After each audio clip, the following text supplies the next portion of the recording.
The figure demonstrates Chinese confidence. গত ১৯ June চীন পাকিস্তান বাংলাদেশের একটি অনানুষ্ঠানিক বৈঠক হয়। সেখানে একে অপরকে সর্বক্ষেত্রে সহযোগিতা আরও বৃদ্ধি করার ব্যাপারে আলোচনা হয়। গুঞ্জন ছিল ভবিষ্যতে ত্রিদেশীয় একটি জোটও হতে পারে। এরপর থেকে ভারতের উচ্চ মহলে শুরু হয়েছে নানা বিশ্লেষণ।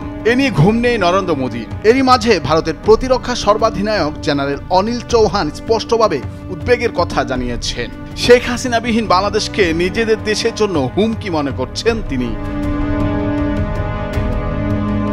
ভারতের প্রতিরক্ষা সর্বাধিনায়ক জেনারেল অনিল চৌহান বলেছেন, চীন পাকিস্তান ও বাংলাদেশ নিজেদের স্বার্থে একে অন্যের প্রতি ঝুঁকছে।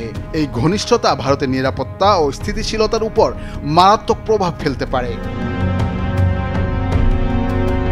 গত ৮ জুলাই ভারতের চিন্তক প্রতিষ্ঠান অবজারভার রিসার্চ ফাউন্ডেশন আয়োজিত এক অনুষ্ঠানে অনিল চৌহান এই কথাগুলো বলেন। জেনারেল চৌহান বলেন, এই প্রবণতা ভারতের জন্য বড় এক সমস্যা। সম্প্রতি চীনের কর্মকর্তারা সে দেশে পাকিস্তান ও বাংলাদেশের কর্মকর্তাদের সঙ্গে এক সম্মেলনে মিলিত হয়েছিলেন। তিনটি দেশই নিজেদের স্বার্থে একে অন্যের কাছাকাছি আসছে। এই নৈকট্য ভারতের স্থিতিশীলতা ও নিরাপত্তার উপর প্রভাব ফেলতে পারে বলে তার ধারণা।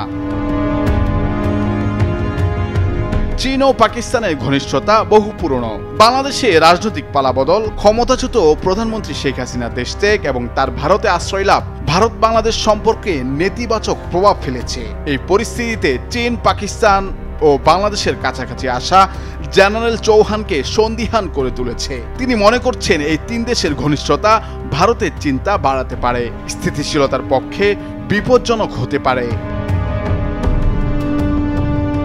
এদিকে গত মাসে অনুষ্ঠিত ত্রিপক্ষীয় বৈঠককে নির্দিষ্ট কিছু ক্ষেত্রে কনক্রিট সহযোগিতার উদ্যোগ হিসেবে মনে করেন ঢাকায় নিযুক্ত চীনের রাষ্ট্রদূত ইয়াও ওয়েন।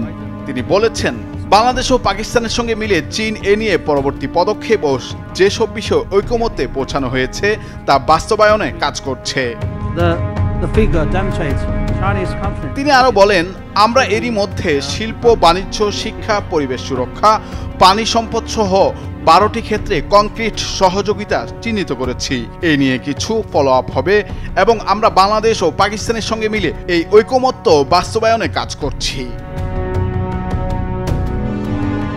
এর আগে চীন দক্ষিণ এশিয়া সহযোগিতা বৈঠকের ষষ্ঠ আসরের ফাঁকে গত ১৯ জুন কুনমিংয়ে বাংলাদেশ, চীন ও পাকিস্তানের মধ্যে একটি অনানুষ্ঠানিক ত্রিপক্ষীয় বৈঠক অনুষ্ঠিত হয়। নুরুল আফসার, বৈশাখী সংবাদ।